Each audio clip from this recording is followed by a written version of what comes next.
Hello, everybody, and welcome. I am Dr. Dan Kalish, and I am going to speak with you tonight about our longevity mini series and the longevity courses that we're going to be teaching throughout this year.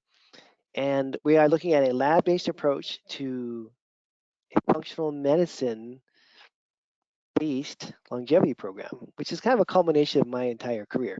So we're going to talk a little bit about the background here. I'm going to talk a little bit about my background for those of you that are brand new.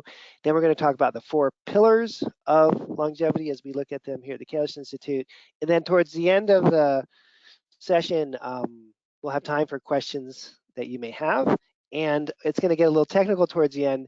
Some of you may drop off as we get into the more detail-oriented aspects of the biochemistry and what we're really looking at here. But hopefully this will be a very informative and eye-opening session for how you can start to think about a longevity model for your own practice. And so a little bit about the background is that, and in 1995, I first learned about anti-aging medicine at a dinner with a group of A4M doctors. And they were the early ones. They were the first group of graduates from A4M and some of the teachers from that early group as well. And so this has been on my mind. What is that? I don't know. Oh my gosh, that's exactly for 30 years. And the names that we use for this have changed. It used to be anti-aging medicine. Now we're calling it longevity medicine, but it's a very similar concept. I've been using these principles in my practice this entire time. I've been using these principles with myself this entire time. And now we're kind of seeing it as a longevity movement. It's gained in popularity dramatically in the last few years, as all of you know.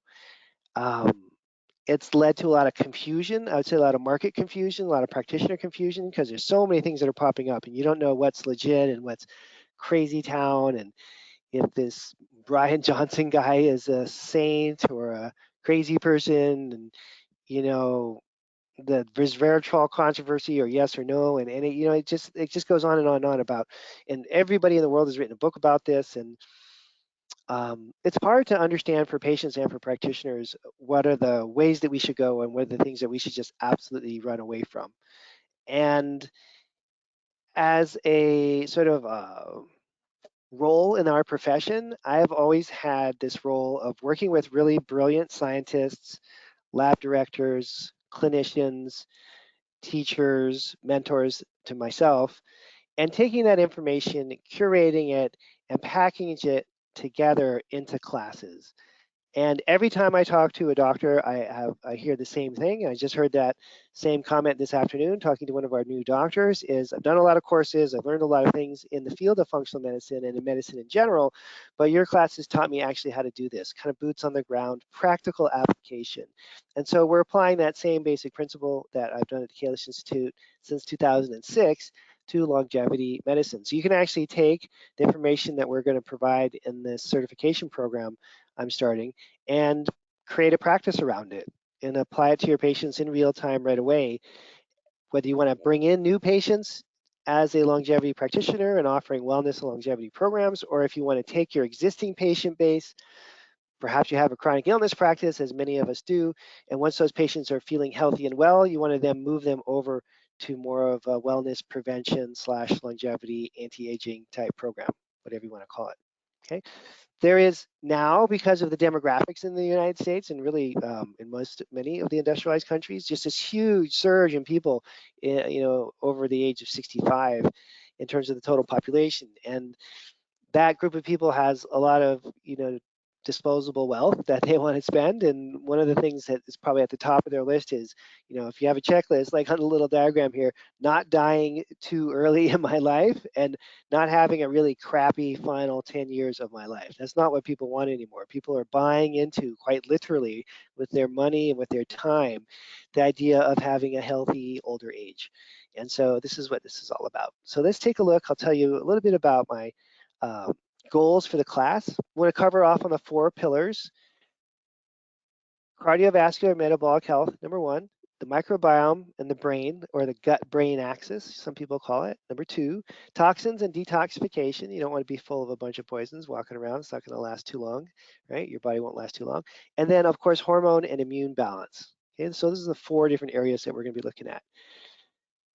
Also want to talk about, and really this whole class, the purpose of, is to transition patients from a chronic illness model over to a health optimization and longevity model.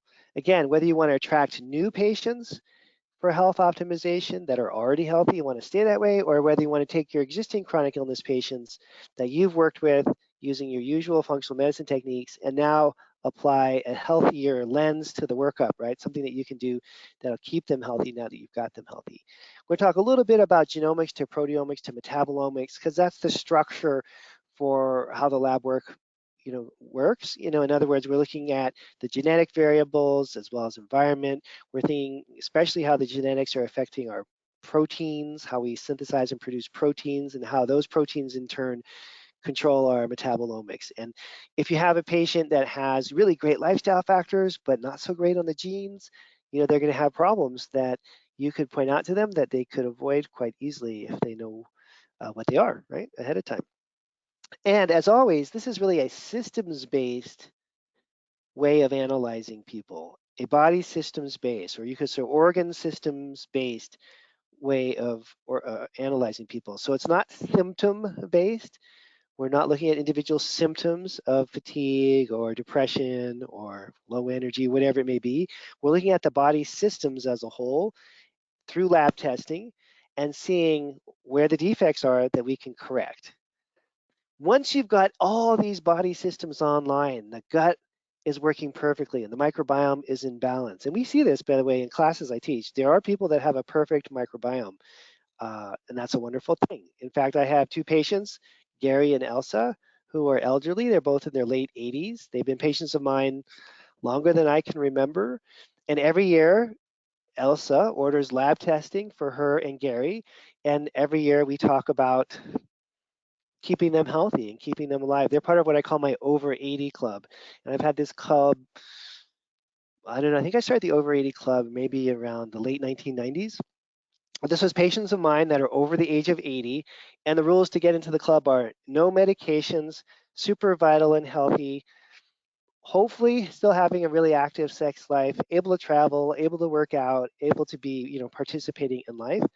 And Gary and Elsa have been in this club for a long time. And on their last set of labs, this is the cutest thing I've ever seen in my entire practice career. We ran their microbiome test because we do that almost every year. And if you guys have ever tested microbiomes, you know how complicated those labs are with all these different commensal bacteria. They were exactly the same. They were interchangeable.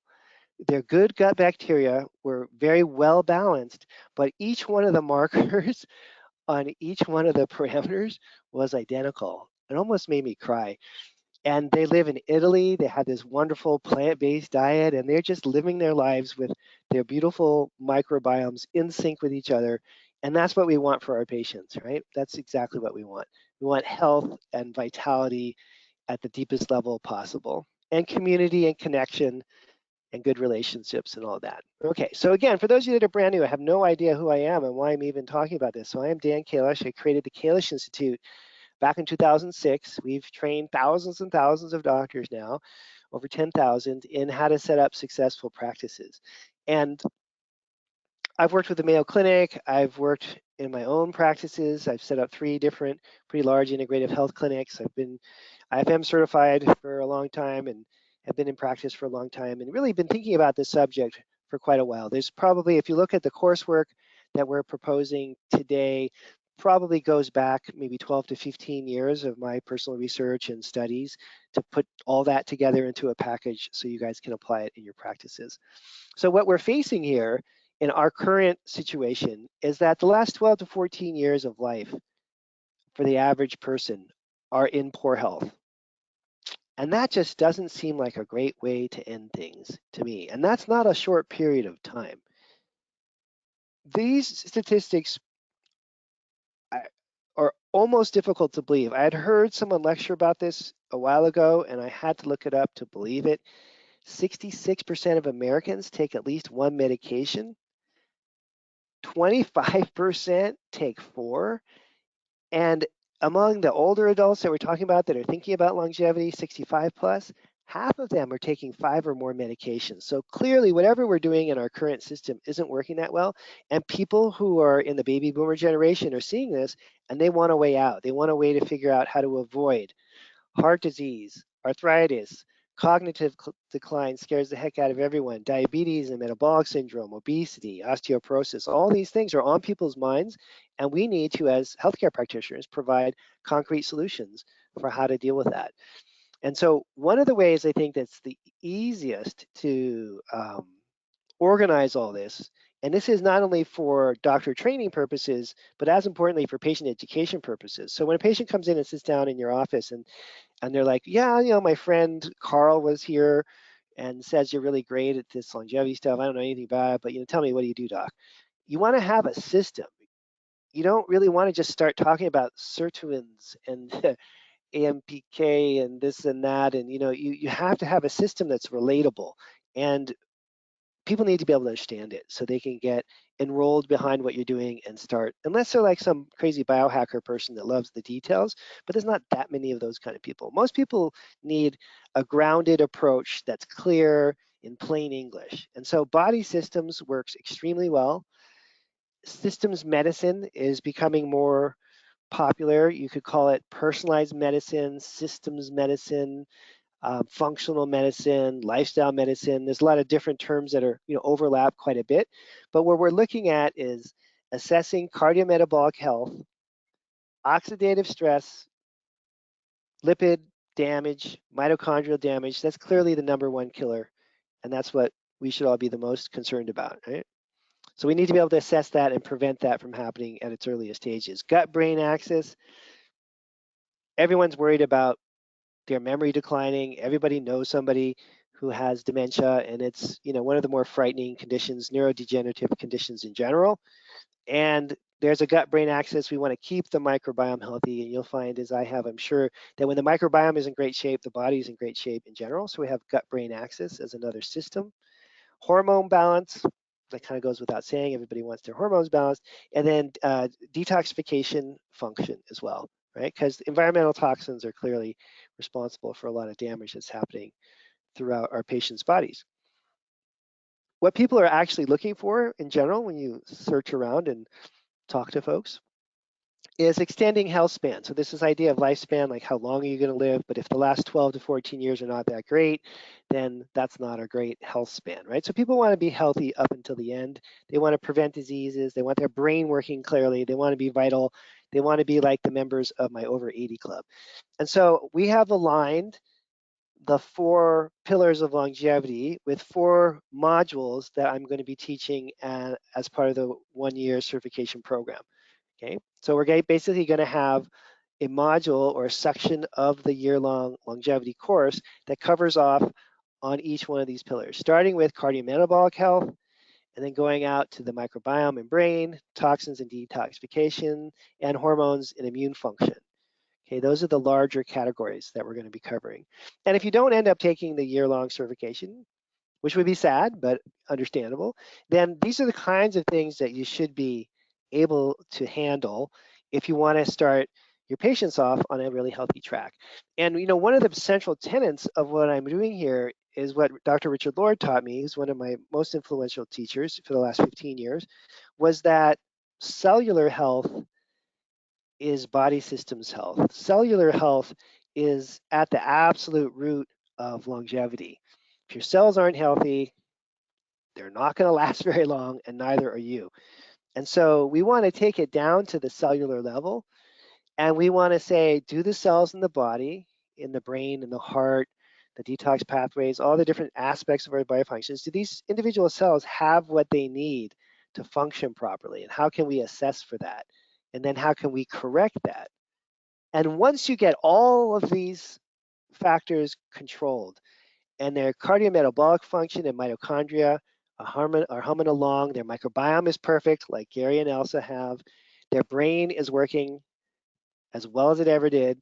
They're toxin free, and their hormones and immune system are working well. Once all that's settled, then you can talk about this next level of longevity treatment. And what almost everyone in our industry is doing now, And this is due to, I understand, to economic models and to how, just what people think is important. And I don't think most of these people are not scamming anyone, but they're oftentimes, if not almost all the time, putting really advanced and sophisticated longevity treatment options first before they've done any basic assessment on, for example, whether whether the person can make proteins properly, whether the person can even manufacture cell membranes, or whether they even have enough mitochondria. Like, why bother with a complex mitochondrial treatment if you don't even have enough of them in your body? Like, that's really dumb, okay? And that's kind of what's happening now. So as always, I'm like let's bring it back to the essentials guy. And because of Richard Lord's training of me in these last 15 years, I've gotten even more that way. He seized upon a brain that was leading in that direction, of fundamental, learning the fundamentals well. And he really reinforced that at a cellular biochemical level. We have to get these systems working properly. And then if you want to do complicated treatments for mitochondria or for sleep, or you want to do your hyperbaric or your IVs, or you want to do all these other more complex and peptides and all this kind of stuff, you can absolutely do that, but you're doing that on a platform that can receive it and they make the full use of it. And you're not going to have great results if you have unhealthy cells and you're trying to extend the life of your unhealthy cells. It's just sort of commonsensical, right? But something that's being missed a lot. And I think, actually one of the doctors I was talking to today, I do, doctor phone calls with students in our class just to check in, was saying that there's always she was saying basically that there's always when you look at things and, why do certain fields develop in certain ways, there's always economic incentive that's behind a lot of it. And so if you're doing an exotic, complex longevity treatment, that's really what you have to promote to make your business work. And you may believe in the fundamentals and the foundational stuff, but that's just not what you're going to talk about because that's not what your business is about. And so my business is about getting practitioners trained and organized around complex content with a really simple delivery and scalable and understandable way of making this work for patients and doing it. And it's not about saving money or the economics of it, but it's about the common sense science here and applying that layer as the first layer. And then as you develop in your practice and as the patient gets healthier, then you stack on top of that these other potential treatments, right? But putting the complex treatments first in a system that has no cellular health and structure to it just doesn't make any sense. Okay, so again, we have 4 modules, each aligned with one of the 4 pillars. The goal here is to get you up to speed with functional medicine lab-based programs that assess and reverse and monitor and reverse, right? You're going to be follow-up testing people every year. The key aging accelerators, and what are they? And most people agree on these, right? Everybody has a list of 3 or 5 or 8 or 10, but they're pretty similar. Mitochondrial dysfunction, oxidative stress, insulin resistance, and muscle catabolism. You got to have a lot of muscle mass to get through in this life. If you're insulin resistant, the whole game is over. There's insulin resistance of the brain now. There's insulin resistance is clearly the #1 reason why people have heart disease. Insulin resistance is kind of behind all the inflammation and chronic health problems in the world that you could imagine, right? Oxidative stress, of course, is the most corrosive, destructive thing for your DNA, which is going to put you at risk for cancer. Oxidative stress damages mitochondria, damages lipids, all kinds of bad things happen from oxidative stress. And then mitochondrial dysfunction, I think, is probably, or mitochondrial health, I guess, for many longevity people is sort of the holy grail, is like the centerpiece of all of it. And if there's one thing Richard taught me in these years is the most complex and clinically rewarding ways of analyzing mitochondrial function, figuring out where the dysfunction is coming from and then fixing that. And that's a skill set you need to have. And then you combine these things. Now we're really talking about some biochemistry that's going to work. You're building muscle, not breaking it down. You're insulin sensitive, not insulin resistant. Your oxidative stress burden is next to nothing. There's no damage occurring from that. It just made me think about blueberries for a second. I don't know why. That's a good way to start that process off. Maybe some blueberries and broccoli after you listen to this talk. And then mitochondrial health, accessing and understanding how many mitochondria are present and what you're going to do to fix them. Okay, those are the key things. that we want to really focus on. And I'll show you in a minute like some of the ways that we're going to achieve that. Okay. So I think this is the most effective and the most enjoyable for everybody, patients and practitioners alike. If you're doing this with people who are already healthy and just want to stay healthy and well. And that, to me, when we have these cases in class and there's a healthy, fit patient that walks into a doctor's office and just wants a functional medicine workup, I mean, that's a really wonderful thing to do preventive medicine at its highest level.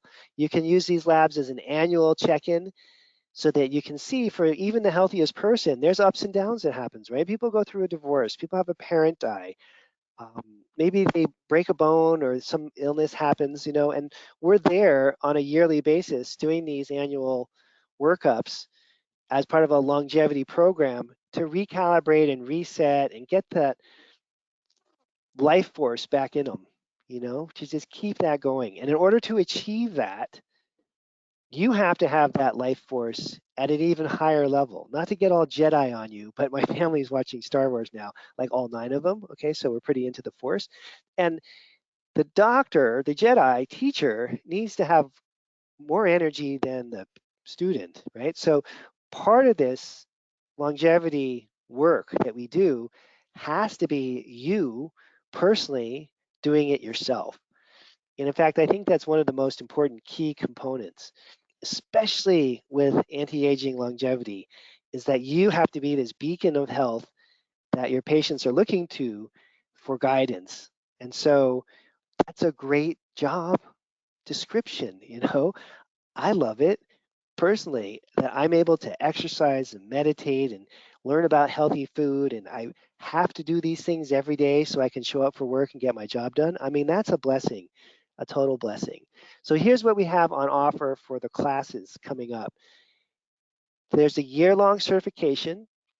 There's a special QR code you can scan. We'll be emailing this out if you don't have a way to capture the information right now. And there's a couple of discount offers that you get if you've listened to this mini series. You get a discount if you sign up for the whole certification over doing the modules individually, and you get an additional discount just for listening to this, okay? So you save about $1,000 overall if you sign up for the year-long class. Now, and that's starting March 25th, and you have to sign up, you know, by the 15th of March. Separately, if that's like a little too much for you to deal with, you can just sign up for the first module only, and you can still save a bunch of money with this QR code. The first one, again, is going to be on cardiometabolic health and mitochondrial function, lipids and fatty acid testing and amino acid testing and how all the enzymes work and protein folding and all that good stuff. And that separate module you can save $299 on if you use this code. Okay, so you sign up for the whole year-long course, you can use this. You sign up for just one module, you can use this. And I'll show you in a minute on the website a little more detail about this. But you'll be getting this in your email inbox if you don't have time to scan it right now, okay? Or you can just also take a picture of these things with your phone. Each of the modules is a couple of months long. Each of the modules has a very, I don't want to say, what's the right word? Intensive curriculum, but it's anyways, lots of lectures that are recorded of myself and of Richard Lord getting into the detail on oxidative stress. I was re-listening to some of his oxidative stress lectures a few days ago. I was like, oh my gosh, this is so good. I mean, if you have not heard Richard Lord lecture, if you're over the age of 60, as I am, I'm sure you've heard Richard Lord lecture because everybody who's been in the field for a long time, you know, was trained by Richard. But if you're under the age of 60 or you're relatively, maybe you're 65, but you just started doing this 5 years ago, you probably haven't met him yet. He's the premier scientist in our industry. He's the doctor, he's a researcher, I should say, and PhD that developed amino acid testing, fatty acid testing, all the oxidative stress stuff that we do. He put together in the first panels. Organic acids was his. It's just the list goes on and on. He did the first microbiome test in our industry. So when he lectures about these things, it's just magic. And to clinicians, it's just an incredible experience. So anyways, there's a lot of hours of Richard Lord in each of these classes. And then, of course, I'm lecturing as well about I kind of step in and say, this is what Richard meant when he said all that stuff, and then explain how to apply it clinically directly based on the labs. So it's a combination of the two of us. Again, cardiometabolic health is the first one. You can sign up for that by itself, or you can sign up for the whole year-long class if you are so interested. So let's get into the details. pillar one, these are the things that you really need to be thinking about. And I try to keep these lists short and to the point and just with the most important part. There's, of course, extremely detailed levels beneath this, but this to get us oriented. Mitochondrial dysfunction, insulin resistance, protein misfolding is an important one. That one is kind of, I don't know, skipped over or missed a lot. Oh, by the way, someone is asking, if you do have questions, just type them into the box there and we'll cover off on questions towards the end of the talk, okay? For sure. Let's see. Mitochondrial enzyme function, gene nutrient interactions. So one of the areas that I think is, I don't know, I think it's the most complex. It's just, I think it's the hardest to understand, is how, of course, you can run genetic tests like 3x4, things like that. And of course, you can look at test markers like an amino acid level or fatty acid level. But how do you connect the two? How do you start to see the genetic disorders expressing themselves in the actual functional medicine testing? Okay, so there's a pretty robust portion of the class that's going to cover off on that because I think that's the most complex area. And sometimes you don't need that in your regular practice. I get that. You don't really need to know all that stuff. But when you're doing a longevity-based practice, you really want to know that because if the person's like staring down the barrel of an extreme, I don't know, biotin deficiency that's genetically based, you kind of have to know that in order to keep them alive for a really long time. If you miss that one, that's not going to be great because biotin is pretty important for your nervous system and for a lot of other things, not just for the quality of your hair, right? And so getting into that, what Richard calls functional genomics is pretty important. And we're going to cover off on that too, okay? And then the cell danger response, that's Dr. Navio's work and so on. Okay, we got a couple questions that have already come in. Let me just answer a few questions and then we'll come back to this because these are old students. This is Lisa. Hey, Lisa, I haven't talked to you in a while. Let's see, Lisa's asking, I've taken your program a couple years ago. Has anything changed in your approach? Well, all the stuff that I teach in the mentorship is very similar to what you took, Lisa, a while ago. But this particular class on longevity, it's probably 89% new materials. So like, for example, the GI section of this course on longevity is all about the microbiome itself. It's not about treating pathogens. It's all really about how the microbiome works, how the commensal organisms work, why they're important, and how you can correct them.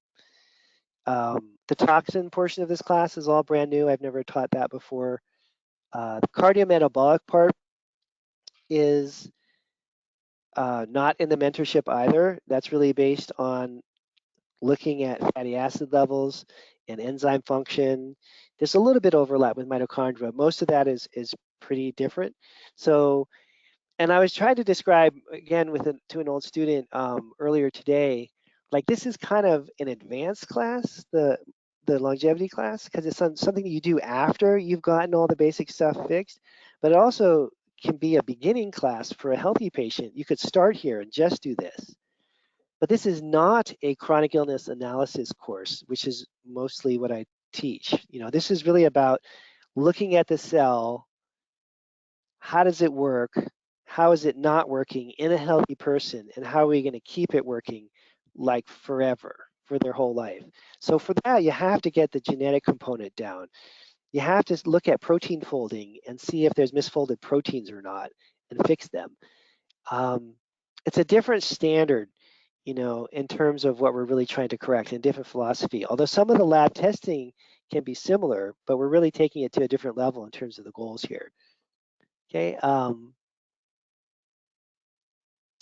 Yeah, so for the comprehensive workup, this is Kathy. This is all like old student day here.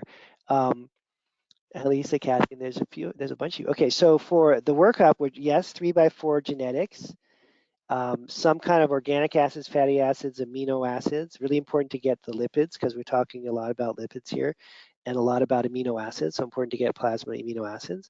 And then the GI testing, but almost exclusively focusing on the microbiome markers. Not so much focusing on pathogens, as my old students know in the past. I'm like the pathogen guy. This is like pretty completely different in terms of strategies. We're assuming that there's no giardia present. We're assuming that that's already been dealt with at an earlier time, or the person never had it, and we're trying to figure out how to get Akkermansia, Faecalibacterium prausnitzii back online. It's kind of more about that. And then the toxin and detoxification sections and the brain sections never really taught before. Um, Never really taught before at a comprehensive level. So that's going to be pretty much new too. Okay. It's kind of like I don't know, there's a lot of you that I don't know on here, but there's a lot of old students. Let's see if I get all the questions here. Oh, there's Ed.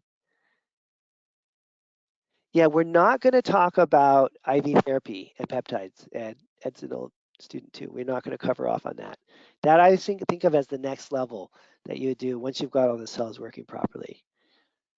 If we got a lot of interest, we can do that later, but okay. Okay, I think I got all the questions answered. Let's keep going here. For the toxins in the brain, in terms of testing, you have a bunch of different options. Many of the companies have amino acid testing or organic acids testing. You could use Genova. You could use Vibrant Labs. You could use the Omics test from Diagnostic Solutions Lab. And for the toxin testing, you're a little bit more limited, I think, to Vibrant Labs. Genova has some of it, but not all of it. And then Great Plains, now called Mosaic, has some of it, but not all of it. All right. Okay, so back to our regularly scheduled programming here. Go ahead and keep typing in questions, and I'll take a break in another 10, 15 minutes and answer the next round of questions too, okay? And by the way, welcome Kathy, Lisa, Ed. It's really super nice to reconnect with you guys. Haven't talked to any of you in a while. Okay, so pillar one, we talked about this already, insulin resistance already. Oh, and a big focus on exercise and fitness. We have to really teach that. We have to do that. We have to teach that. And I shied away from teaching exercise, but we're going to go full on into it in this course. And I guess a couple of things about exercise. One is that we're all doing it.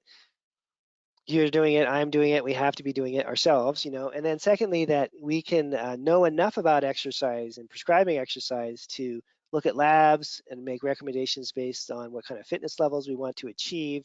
You don't have to become a personal trainer, but you do need to work with one and know one or a couple of them so that you can get your patients into the gym and on the bike and whatever it is rowing machine they're going to do, because you have to focus on things like VO2 max. You have to focus on building muscle mass. Those are non-negotiables because those are really the pillars of mitochondrial strength, which is the pillar of living a long time. And so I've been interested in exercise and fitness my whole life, and I've had, long-term personal training sessions. Right now, the guy I'm with now, Nick, I think I've been working with him for about 3 years. It's just essential, and unless you're trained in it really well, you need to have someone guiding you through that. And I know enough at this point in my career, after doing it for so long myself, to guide patients to the right trainer, and to combine their exercise with the lab so that we don't hurt people, we don't work against them. We had a case in the mentorship this week that had super low branched chain amino acids.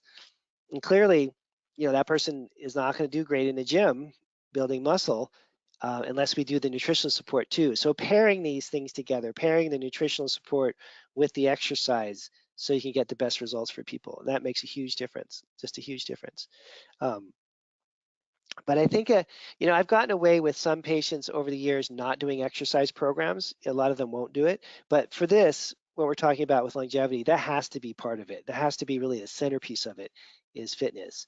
And I'm working really closely now with, I don't think he's on this call, but he's busy doing other stuff today, but Dr. Bill Queel, who's a medical doctor by training, but before that was a physical therapist, and he just knows so much about exercise and is so physically fit. And he and I have talked about this considerably, and just this has to be something that we as practitioners do. Like, you have to be able to do things like deadlift your body weight and be able to do squats and be able to just push weights around in the gym and and get your strength to the place that it should be based on your age and based on what your activity levels should be. You don't all have to bulk up in any way, and get huge, but you need to have the strength and the muscle integrity and the balance and the flexibility and the core strength to, be healthy. And that takes a fair amount of work. And it does, I think, especially as you get older, it takes more and more and more work. Okay. Uh, okay. So let's see. Second pillar here is the microbiome and brain health. And more now, we're seeing testing showing a normal, healthy microbiome. And I really understand now what that takes. It takes a long time of eating really well, and it takes a lot of spiritual and emotional awareness so that you're not stressed out of your mind. If you can do those two things together, eat really well for a long time and have emotional and spiritual connections with yourself and those around you, then you can have a great looking microbiome. And it's doable, and we can make that happen for our patients. It's not easy. You really got to earn a healthy microbiome. But when the microbiome gets healthy, we see the nervous system and the immune system and even the cardiovascular system start to get healthier and healthier and healthier. But you never see the connection more directly than with the gut and the brain. And that's, one of the fascinating things about the body. And if the gut is inflamed, the brain tends to get inflamed. If the gut is not inflamed and is full of nutrients and everything's working right, then the brain just gets to a different place. And so there's lots of different ways that we can test and assess that. And I guess the understanding of how the microbiome works is really what we're driving for here. Like, what organisms are there that produce hydrogen? Which ones consume hydrogen? How do you get the hydrogen producers to get produced themselves? What the heck do you do with butyrate?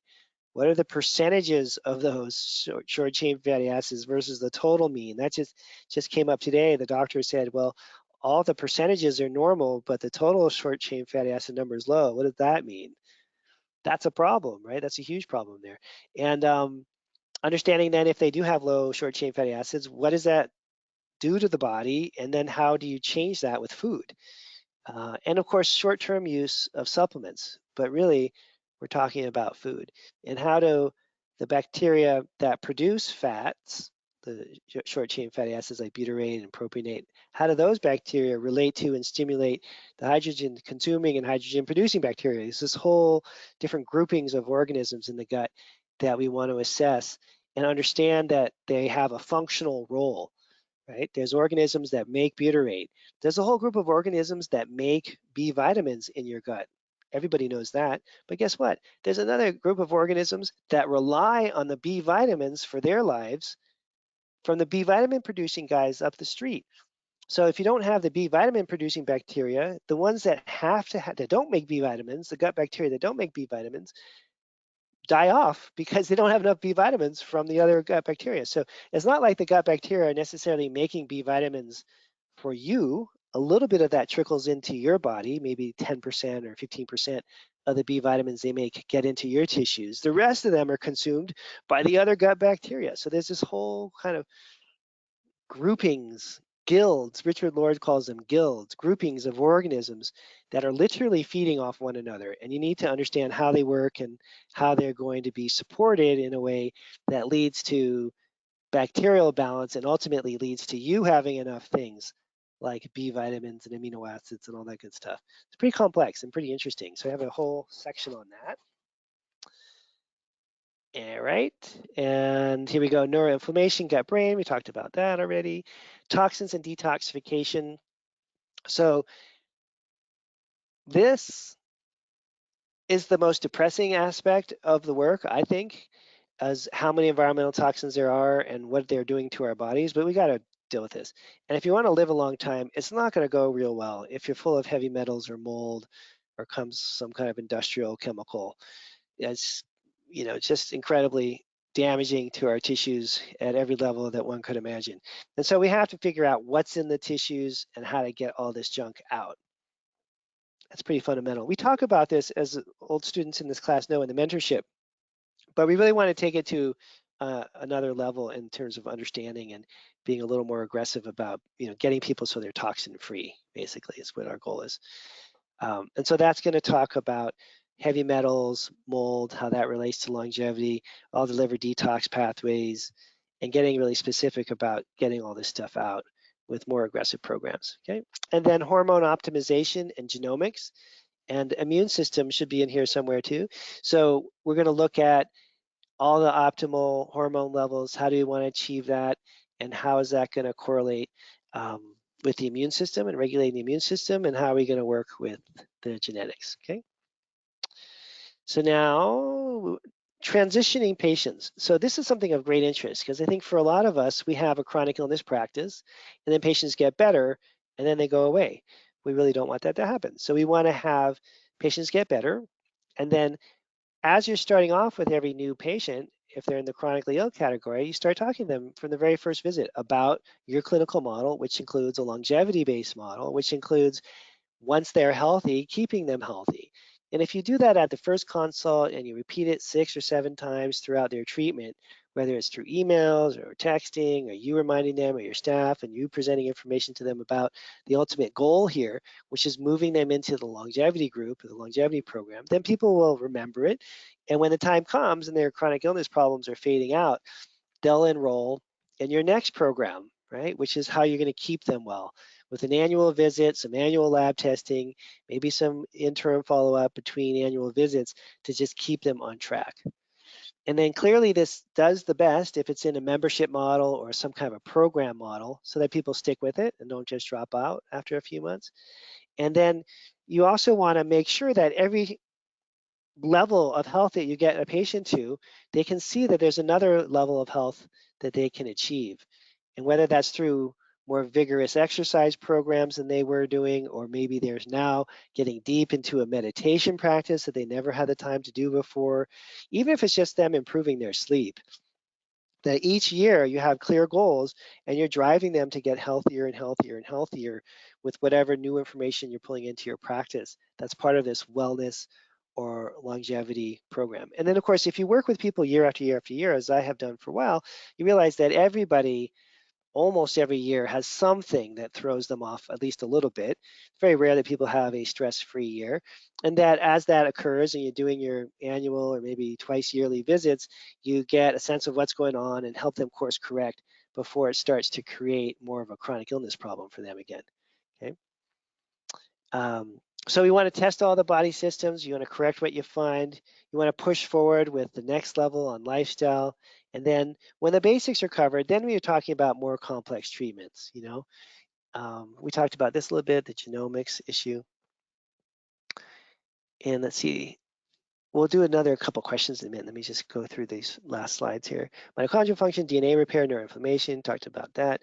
So treatment strategies, of course, we're looking at how to reduce oxidative stress, correct insulin resistance, get muscle growth going instead of muscle breakdown, and support mitochondrial function. And then at the cellular level, and this is where I think it gets to be the most interesting really, is we want to make sure that plasma membranes are working well. That is what literally defines the cell. And all these cellular processes that we talk about all the time, many of them are happening in membranes. They're happening in the mitochondrial membrane. They're happening in the plasma membrane, right? So that has to be working properly. DNA repair, we want to assess if there's DNA damage and correct for that and make sure that the person has the nutrients they have to have. I don't know, silly things like folate or methionine to make sure that DNA is working properly at this, granular, tiny level.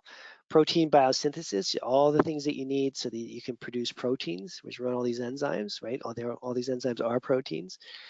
Really a deep level of understanding of antioxidants and how you can crank up mitochondrial function, but at the same time balance out antioxidants, cellular regeneration so that people can obviously make new cells, and then keeping all the inflammation and insulin resistance like miles away. So different sets of testing, metabolic testing, DNA testing or genetic testing, GI markers, especially the microbiome, brain-related inflammation and amino acid markers. Those are kind of like the basics. But we want to bring all those tests back to potential treatments for membranes, proteins, antioxidants, overall nutrient levels, right? So you're having this kind of linkage between the lab assessments and the cells, and that you can sign off on every new patient when they get an A++ on all their testing, and you know all their basic cellular functions are working properly. When that's happening and the microbiome's working and they're toxin free, right? Cellular health, microbiome working, toxin free, hormones regulated. Now you've got a healthy human being. Now, if you want to get into these other more advanced things that are very popular, like rapamycin or NAD or peptides, IVs, plasma exchange, I mean, there's all these other treatments that are out there, but it only makes sense in my mind to even start these more complex treatments after you've gotten these basics covered. And so this is the basics class. On the left-hand side there, that picture is the actual hut that I lived in Thailand for almost 3 years. And I looked this up for a reason. That was Wat Suan Mok in southern Thailand. Because I was like, I don't know, do I have really the street credentials to do this? And I thought, well, kind of. Like I did live in a hut in a monastery in Thailand with a bunch of Buddhist monks.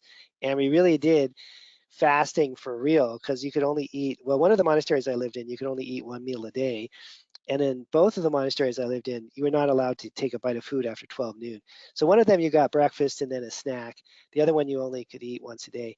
And I realized, wow, I did a couple, 3 years of that and I was fine. That's looking back on it was kind of intermittent fasting, time restricted eating, whatever you want to call it.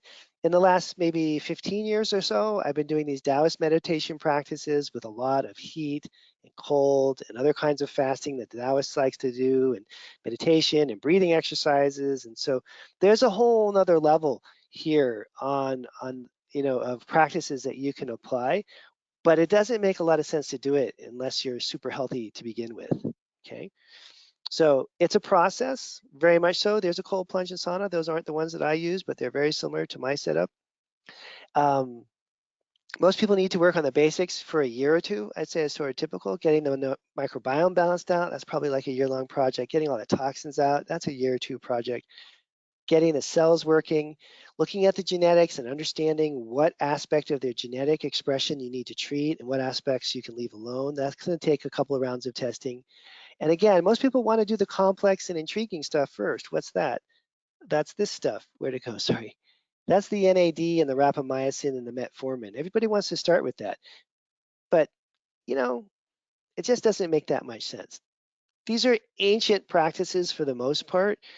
These things have been going on for thousands of years. We're not like the first group of people to have a discussion around this. And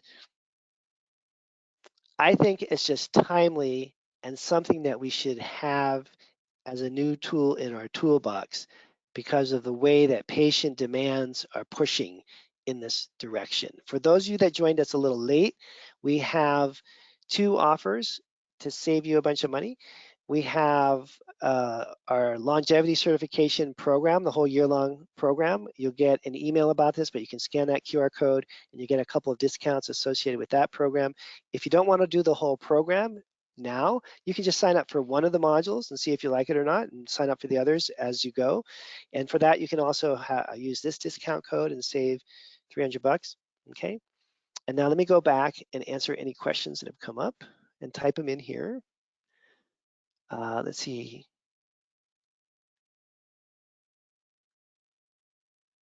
Okay, how do you see the outcome? Well, that's kind of the most important question. So thanks for asking, Julie.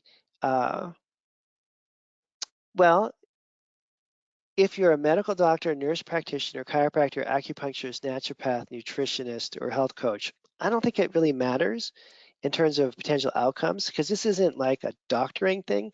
This is really more health coaching and health optimization. And the way that you see this affect your practice and the way it's affected mine and what I see with my senior students as well that have been doing this for a long time is a couple of things. One of all, but I think the most important thing, honestly, is it helps you personally. Because one, you got to get into this stuff and get yourself healthy. That's one thing. But more than that, it creates a certain amount of time in your day with patients where you're working with healthy people. And if you've been working in a chronic illness environment for decades, as many of us have, it is exhausting and it wears people out. And having 2 or 3 patients come in a day that are super healthy and fit and are just wanting to stay that way is like a breath of fresh air for practitioners. It can make a huge difference in how you're feeling and how your day is going and what's happening. And then to get those healthy people even healthier and to be able to get involved not with fixing a chronic health problem, but with optimizing someone so they can just be that much healthier. It's just very satisfying and rewarding, I think, for practitioners. And then on the patient side, it just opens up a whole new market for you, right? Because in general, like my first 10 years in practice, I only worked with really sick people.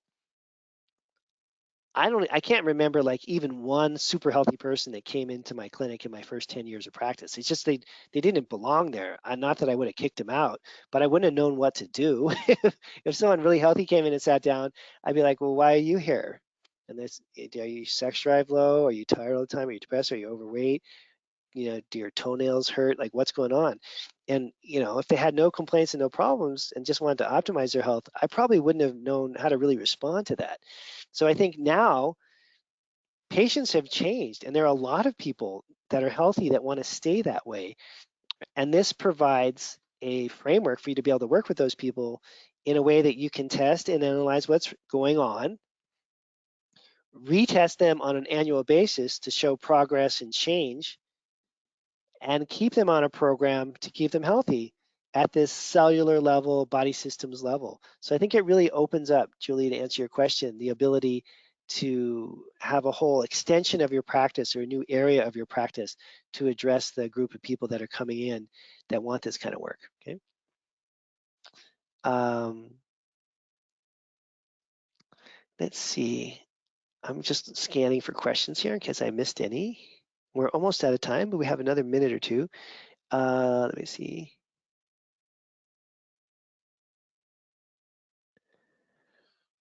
See, there's a question about arginine. I don't know the answer to that one about arginine.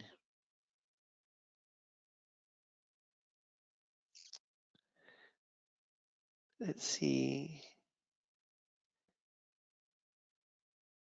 You guys will get a copy of this if you want to go back and review anything that I talked about. And I think I got all the questions covered. All right, we're going to wrap it up for tonight. Thank you guys so much. I hope to see you at the next one. Bye now.